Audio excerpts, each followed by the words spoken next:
This man is in a battle for survival. His company builds some of the fastest, best handling, most expensive cars on the planet in a Europe-wide mega factory. His latest design, a $1 million race car for the road, is make or break. Now he needs to build it, market it, and sell it, or his dream is over.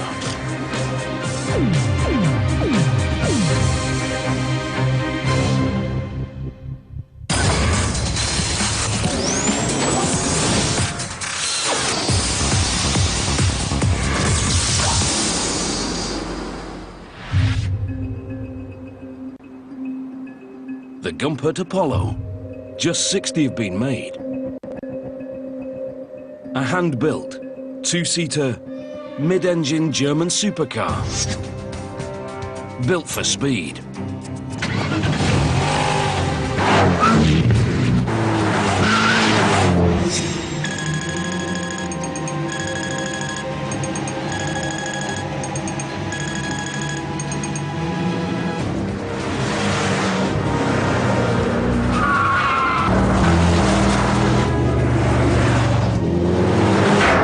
It's more competitive race car than road car. Engineered to be as reliable on the streets as it is fast on the track. This car is really, really extreme. To be honest, this is a race car with number plates.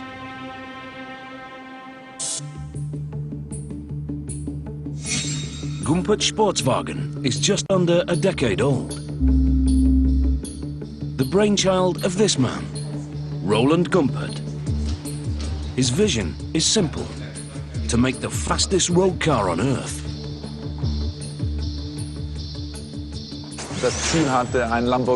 The aim was to beat Lamborghini, Ferrari, Porsche, everything that's out there. But even with race car performance, Roland Gumpert wants his cars to be reliable enough for daily use on public roads. The idea behind the Apollo was, I take the car, I can drive it from the factory to the racetrack. I'm in the same league as the racing cars, and maybe even faster than them.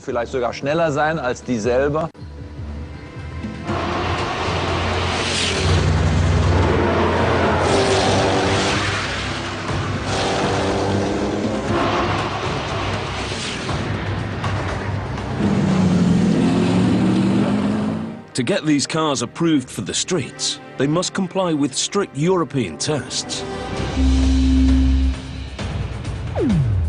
I must never ever forget that I'm developing a road-legal car. We run crash tests, emission tests, child protection tests, side impact tests, pedestrian impact tests. We've fulfilled the lot.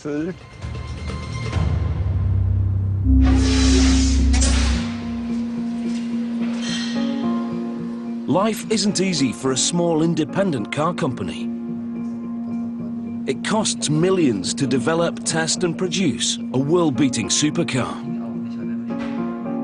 Even the big players, Aston Martin, Ferrari and Lamborghini, often struggle. Roland Gumpert knows this well. For over 30 years he was at Audi, where he became a high-flying executive, creating some of the fastest cars on the planet. But his ultimate dream was always to build his own supercar, free from corporate interference. All my life I've developed cars, but this was a project to build a new factory from scratch, without any restrictions. Now he's alone, with a personal fortune invested in his own small company, based on the top floor of a former Soviet-era sewing machine factory.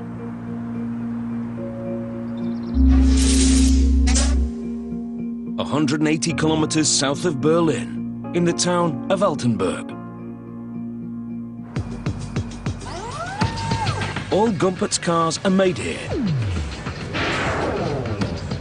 By just 40 full-time staff. And that includes the cleaner. The entire company is crammed into an area not much bigger than an Olympic swimming pool. But this is no threadbare operation. Up here, there's a production line, a weld shop and a small store. These rub shoulders with offices for design and administration.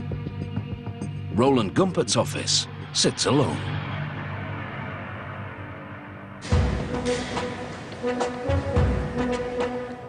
This might not be the mega factory you think of when imagining where a supercar like this might be built. But for production manager Mark Fritscher, it's the perfect location. It's relatively easy to set up production here. It's less expensive than other sites in Germany. And above all, there are some very highly qualified personnel in this region. Porsche and BMW have factories just up the road, so skilled auto technicians are plentiful. The Apollo is a highly engineered machine that requires skilled and passionate people to build it. A single person can never develop an entire car. One always needs a team. And a team spirit creates new ideas, and that's the beautiful thing about it.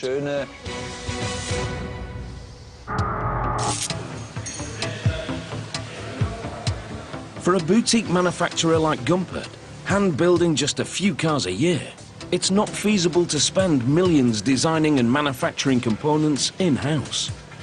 Instead, individual parts are sourced from 60 European suppliers. From as far as England to the north and Italy to the south. The company exists as a Europe-wide megafactory, with the Altenburg assembly plant at the center of this web. It's an impressive feat of logistical organization.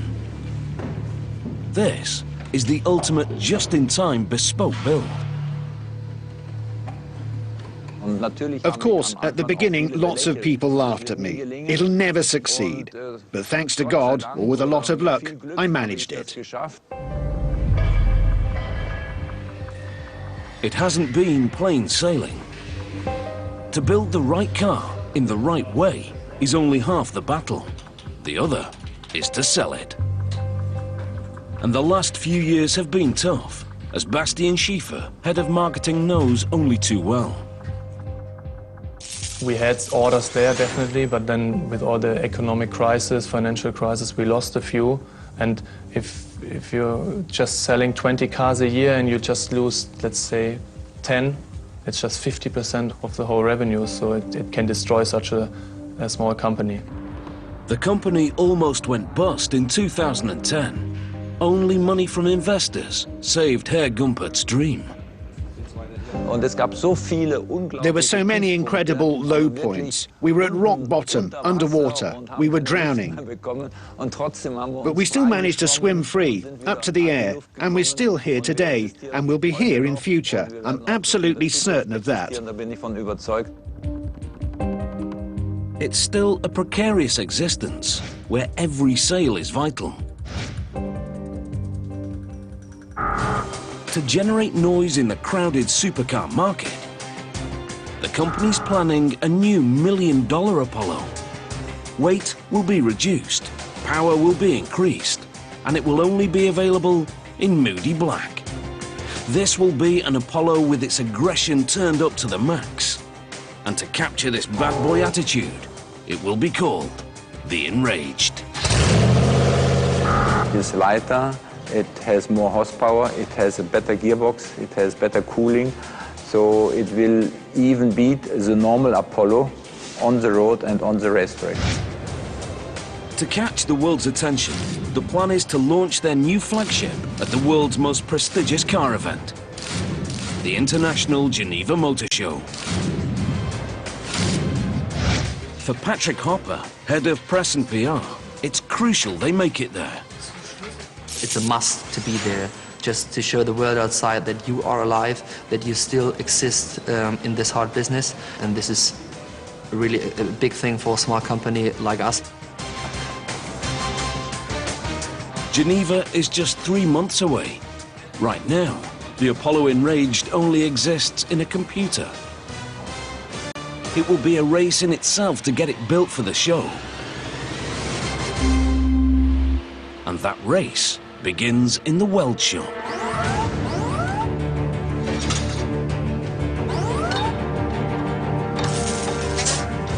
Like every Apollo, the Enraged starts life as 211 separate chrome moly steel tubes. Chrome moly is a lightweight steel alloy that's twice as strong as ordinary steel. Its lightweight strength makes it ideal for building aeroplanes, oil rigs, and supercars. The tubes are laser cut and welded together to form a space frame, the structural core of the car.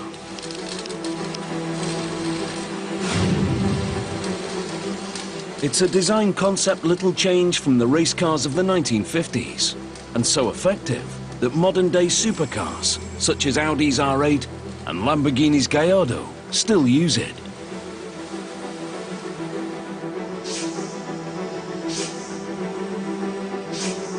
The Apollo space frame is built in sections on templates known as jigs. The jigs ensure that each section is built to a precise specification. Accuracy is vital. A tube that isn't perfectly aligned or welded could weaken the frame. A failure at speed would be disastrous. With the main subsections built, they're brought together and welded in one huge mega jig. The whole process takes 2 welders a month.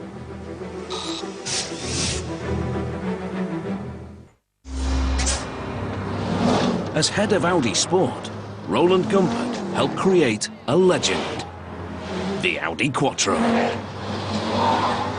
Roland Gumpert was brought in to mastermind the operation within what had to be a very sophisticated team.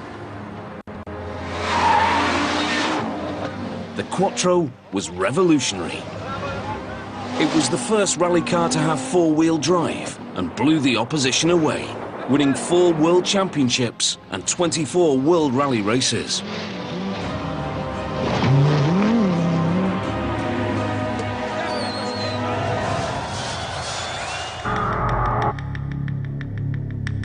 Having beaten the world rallying, Roland Gumpert wanted to win again, on tarmac. He quickly realized that handling was the key. But this time he'd maximize grip using aerodynamics rather than 4-wheel drive. If you have a project and a silly idea in your head, then you have to say, what aren't the others doing so well? Was machen denn die anderen nicht so gut?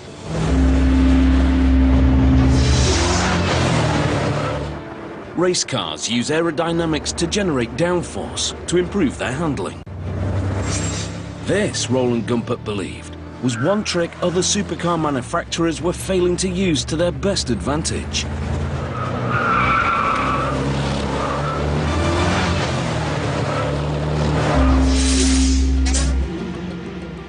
Downforce is the aerodynamic force that can be used to push a car into the ground at speed. It's the exact opposite of lift, the force that allows an aircraft to fly. This downward pressure gives the car more grip, so it can accelerate quicker, corner more aggressively, and brake harder. My dream was to have a car that has so much downforce at high speeds, I can drive straight along the roof of a tunnel. In 2002, Roland Gumpert quits Audi and asks former colleagues to help him build the ultimate supercar. Hans-Peter Fischer jumped at the chance. As a child, he'd been inspired to become a car engineer by Gumpert's World Rally victories. In those days, I never dreamt I might get the chance to build a car with Roland. But when the opportunity presented itself, of course, I grabbed it with both hands. To maximize downforce, they have a bold idea. They will design a track car for the road, rather than a road car for the track. In order to achieve the best aerodynamics for the Apollo, we kept the car as low as possible. The whole vehicle is no higher than 1.1 meters, one of the lowest cars with a registration plate in the world. The ultra-low wedge-shaped bodywork is just one of the key design elements of the car that help maximize downforce. The others include slotted vents over the wheel arches, the huge rear wing, and a very special underside. Here, at the front wing, the air streams in at a height of approximately 60 millimeters, and as it travels to the rear of the car, it gets wider and wider, causing negative pressure that sucks the car to the road. As the fast-moving air rushes under the car, the increasing ground clearance from front to back causes a change in pressure that pulls the car to the road. And to keep this low-pressure air flowing under the car, they use an air curtain made by vortex generators.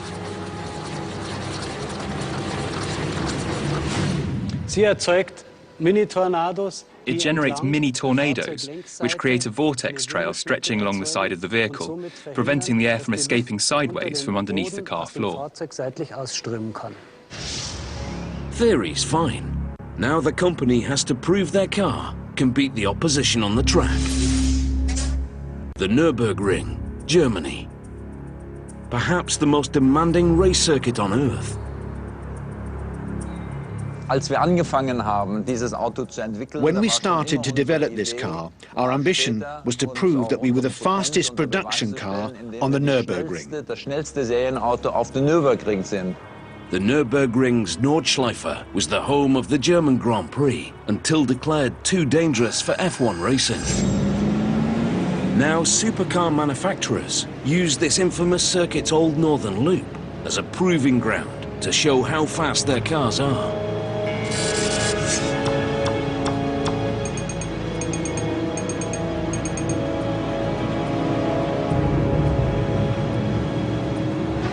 Everyone is aware how tricky and how hard this track is, and if you are the fastest there, then no one will ask how fast you really are, because it's proven that you are fast.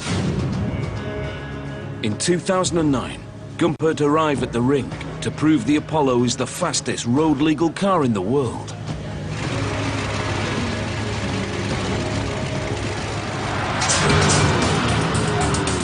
It's a massive gamble. Failure or a serious crash will ruin their reputation.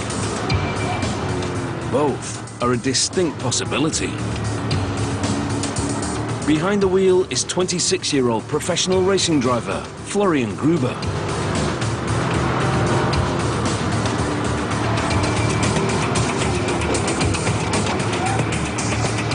Averaging a speed of over 172 kilometers per hour, he covers the difficult 21-kilometer course in an official time of 7 minutes, 11 seconds. The third fastest in history. It's a fantastic achievement for a small, independent company. But time has moved on. In the supercar business, you need to evolve to survive. To have any chance of grabbing the headlines at Geneva, they need the Apollo enraged.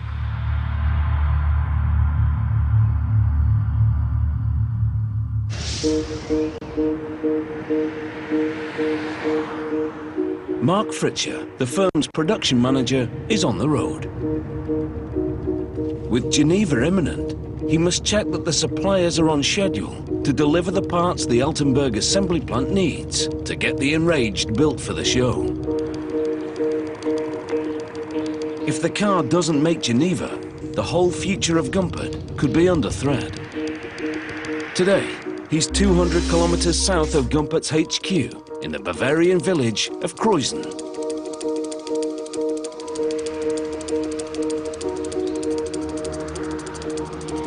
AX Lightness is a world-class supplier of carbon fiber components to the car industry.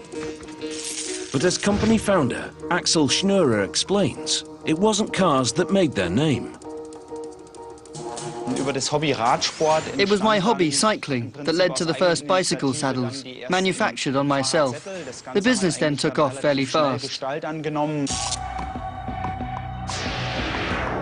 As well as making some of the world's lightest bikes, they also make carbon fiber parts for top race teams and companies such as Mercedes-Benz and Audi. They won the order to make the safety cell and dashboard for the Enraged.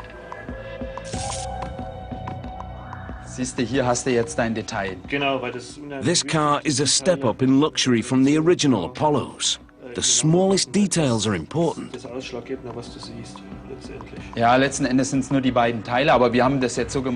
We've made it so the patterns on the carbon fiber parts all go in the same direction. Back at Gumpert's HQ in Altenburg, the parts are starting to arrive. Michael Weigert and Peter Lang begin the assembly of the car.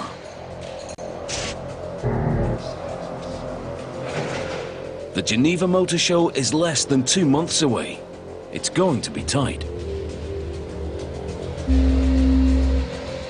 This is the first time they've built an Enraged, and they're totally reliant on the components arriving on time from suppliers across Europe. The safety cell has arrived and has been screwed and glued into the space frame. The 120-litre petrol tank goes in right behind the safety cell, and there's a good reason why it's placed here. To centralize mass.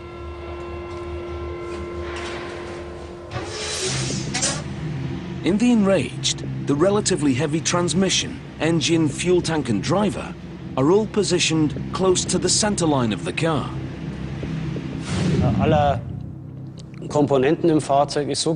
All vehicle components are arranged so that, under all driving conditions, tank full or empty, passenger or no passenger, the weight distribution remains unchanged, ensuring reliability and good handling of the vehicle in any driving situation.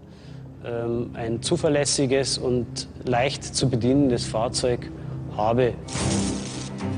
The crash box has arrived from a supplier in Neuburg in Germany and is mounted at the front. It's made of specially engineered aluminium that looks like corrugated cardboard.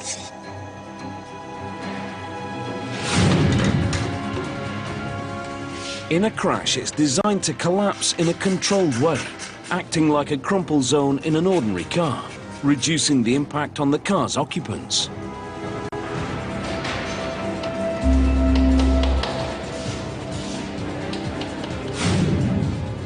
Most standard road cars have just one radiator. Top-of-the-range race cars might have two. This car has three, one of which is mounted inside the crash box, because space is so tight at the front of the car. 3 radiators plus an F1-style air intake are essential to cool the supercar's monster engine.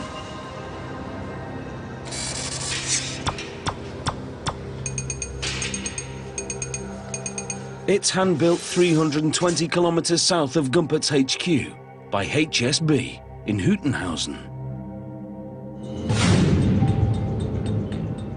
This Bavarian barn is the workshop garage of Karl Hasenbichler, a former champion racing car driver turned engine tuner. When Roland Gumpert needed an engine for the Apollo, it was his old race friend Hasenbichler he turned to. I always liked to go to the limit, in my life, and this was a nice project to find the limit for a street car. In 2005, Karl Hasenbichler helped build the first Apollo. It's still in his garage today.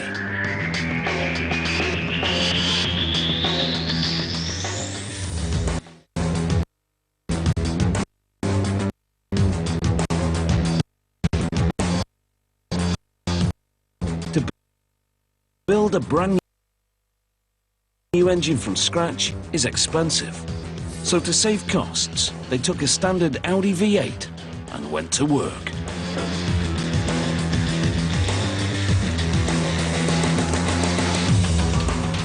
In Audi's RS6, the engine typically generates around 450 brake horsepower. In the first Apollo, they tuned it to 650. For the Apollo Enraged, Roland Gumpert wants much more. Bickler's team pushed the engine to an incredible 780 brake horsepower.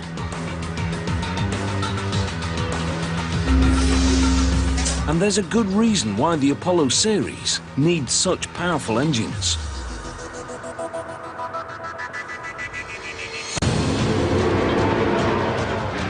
The cars generate large amounts of downforce to increase cornering speeds. But this extra pressure will slow a car down on the straights. You have to imagine, depending on the setup and trim position of the rear wing, at 270 kilometers per hour, we can generate up to 1,200 kilograms. Aerodynamischen Abtrieb erzeugen. It's like having a rhino standing on the car roof. The downforce helps improve grip, but the extra weight needs a powerful engine to shift it. 780 brake horsepower does just that.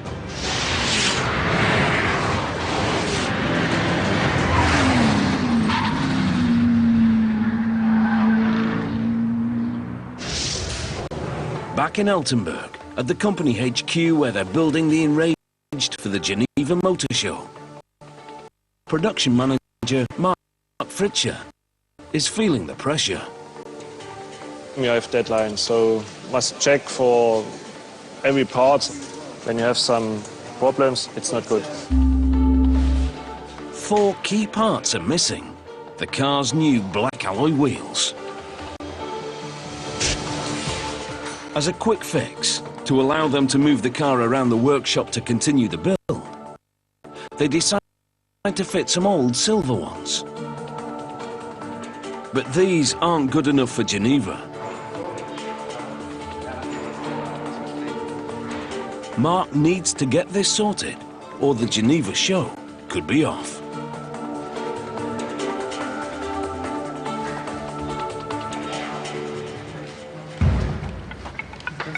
Also feeling the pressure is technical manager Patrick Ermscher.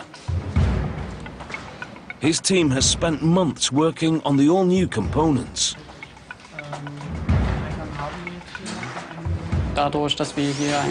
Because we're a small team, we have to work on the whole car. It's not just about the chassis, the engine, or the bodywork, but it's also about all the small individual parts. He's now working on an aluminium transmission adapter that sits between the car's new 7-speed gearbox and the new highly tuned engine. Like virtually every bespoke component on the Apollo Enraged, it gets designed on a computer at the Altenburg HQ, before being emailed to a supplier for manufacture. The supplier of many of Gumpert's aluminium parts is based 50 kilometers away in Gruna. On a quiet residential street is the workshop of BMF. Here they make precision parts for top race teams and high-end car companies. They have milling machines that can work without supervision on up to 60 parts at a time, change tools, and even send SMS messages to the engineers when they need attention. It's the flexibility and precision that these machines offer that first attracted Gumpert. The owner is Ronnie Bernstein. We work very well with them and can always discuss changes to improve parts and materials so that they can be cheaper to make or the materials can be used more effectively. The design for the new transmission adapter arrives from Altenburg attached to an email. The machinist first creates it virtually on a computer to spot any potential problems in the milling process. Once he's happy, the machining instructions are sent to the real machine.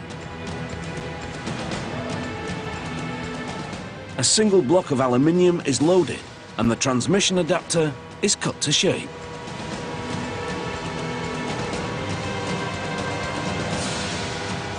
This entire process takes almost 5 hours.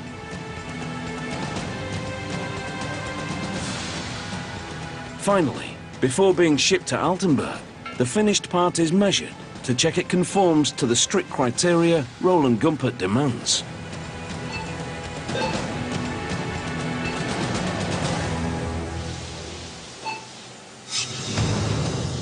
Back in Altenburg, the car is nearing completion. The shell, known as the greenhouse, goes on without a hitch. But the large gull-wing doors take more work.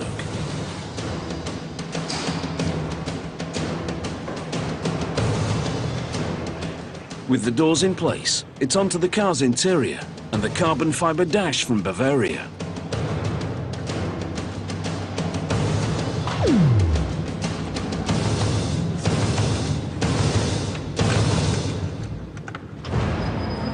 There's over 4 kilometers of wiring in the enraged, and it all needs checking. But there's a fault. The semi-automatic gearbox isn't working. At the moment we have some trouble to flash the software to the gearbox control unit, and we are thinking that's maybe a problem in the wiring, and this problem we are searching for. With the Geneva deadline approaching, the build goes on. The custom-built Swiss-made $1,600 windscreen is glued into place. The team are careful not to smear adhesive on the glass. It has to be done right first time.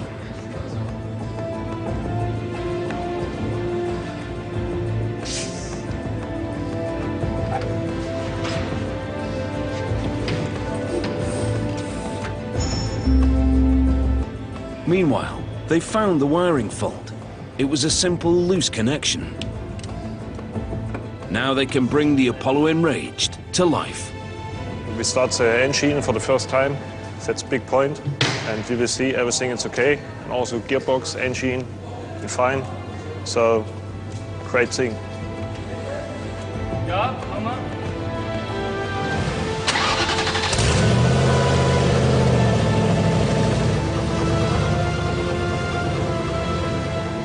With the engine running fine, the crucial aerodynamic underbody and huge rear diffuser are fitted, followed by the Apollo's F1 style air intake to cool the engine.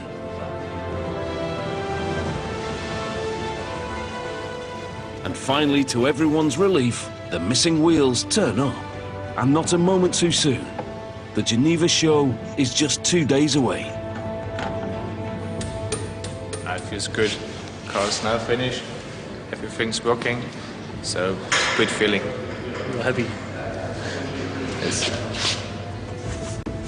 Seeing it fully built for the first time, Roland Gumpert is very impressed. I think it's hard to find a mistake. Perfect.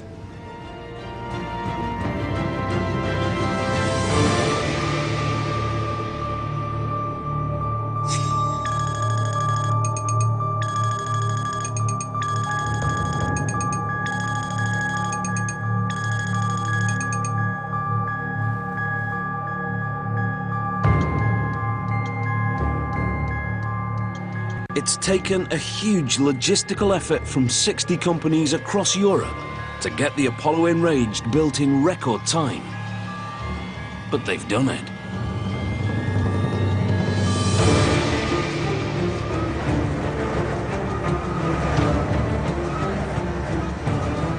There's no time to relax. In 18 hours, this car needs to be 1,000 kilometers away, on the other side of the Alps. In Switzerland, at the 2012 International Geneva Motor Show.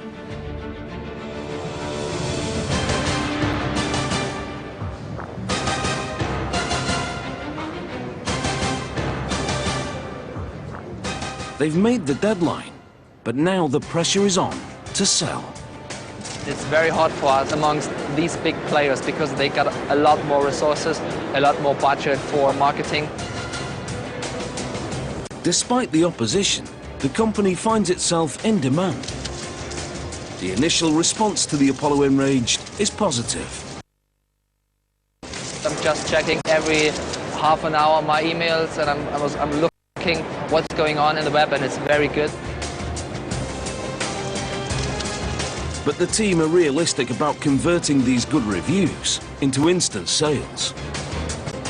To sell cars in Geneva, to be honest, is not very easy, especially a car like this.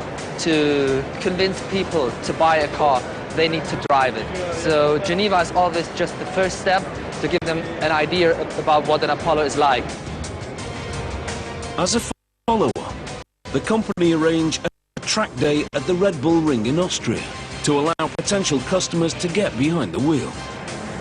In the rush to get the car ready for the show, a few vital but time-consuming driving tests were postponed.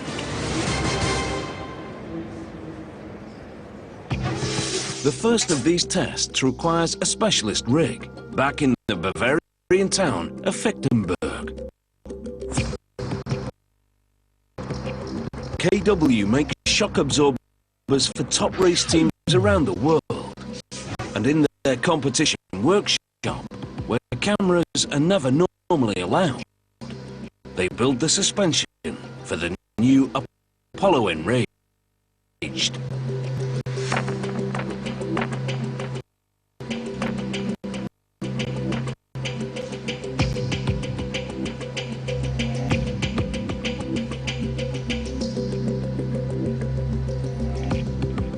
The front and rear shocks have already been fitted to the car in Altenburg.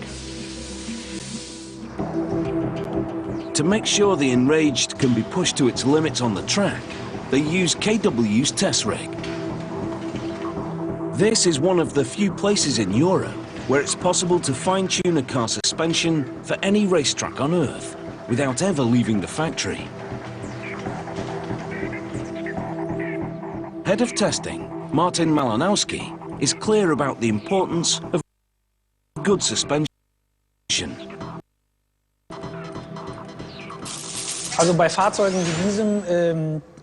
With cars like this, the motor is obviously important, and the aerodynamics.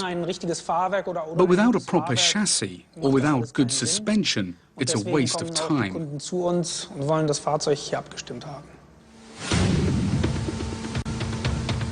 The car is rolled onto 4 steel plates supported by huge hydraulic ramps housed in the room below.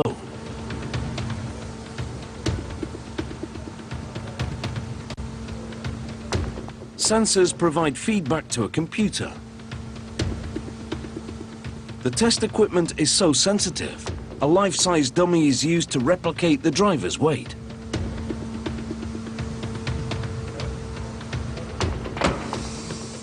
The test begins by vibrating the car's wheels to gain a base level for the suspension's performance.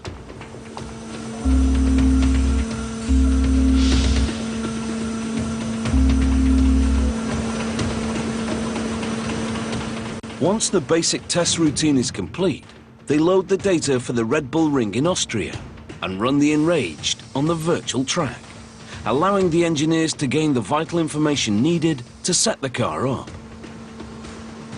A normal test takes between 1 and 2 days. Of course, there are very special cases. Depending on the complexity, it can even take a week. This work isn't done to give the car's passengers a smooth ride. This is about tuning suspension for maximum grip by making sure all 4 wheels stay firmly planted on the ground during high-speed cornering. It's a fine balance.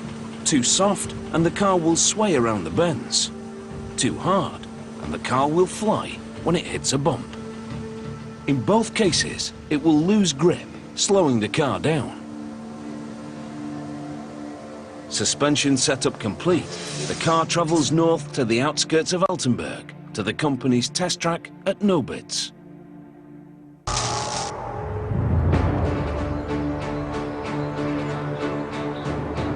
"30 years ago, with East Germany behind the Iron Curtain, this airfield was on the front line, packed with Soviet military jets and troops. Today, it's a quiet regional airport, where the only thing disturbing the peace are light aircraft and the occasional low flight." Nico Schnee is the engineer in charge.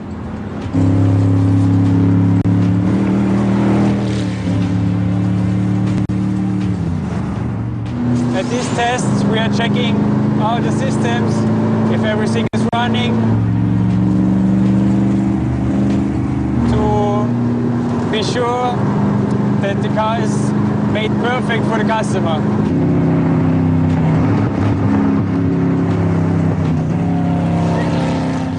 At 1.5 miles long, the runway makes the perfect proving ground. Covers on the front protect the car's bodywork from stone chips, because this car still isn't sold.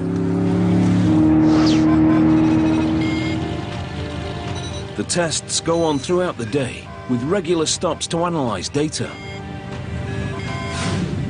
Normally, the engineers would sign a car off, but the enraged is so important, Roland Gumpert himself comes down to say whether it's ready or not. That's fantastic. Super. I haven't driven something like that for a while. Classic. We should make more of these.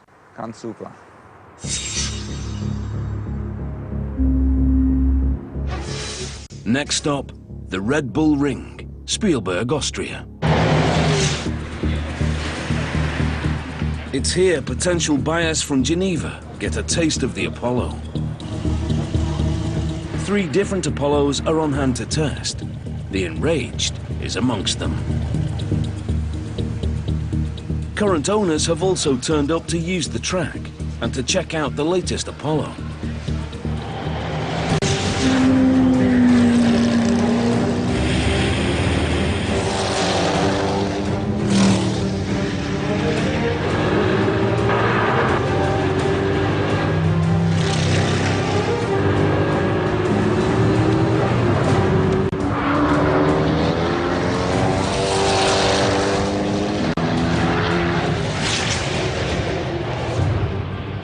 While the owners are having a great time, the company's sales team make the most of the short time they have with 3 potential buyers from Geneva. We have to convince them that the car is the right choice. This takes time, but in the end we think we can convince a few. You only know when you got the money on your bank account, then the deal is made. They have a nervous wait, while a prospective owner takes the car for a spin.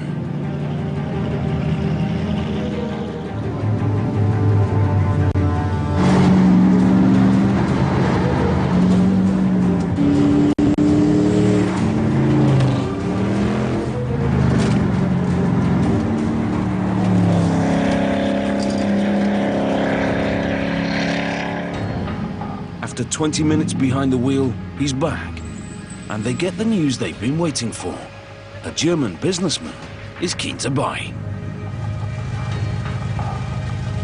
The Apollo Enraged has done its job, and it may just have saved Roland Gumpert's dream. It's been a difficult few years, but the company's fighting back. Roland Gumpert is positive about the future.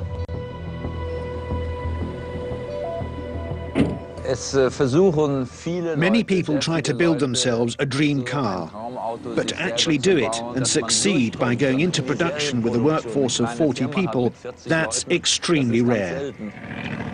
Our vision is that in the future, we will be a sports car manufacturer like Lamborghini or Porsche.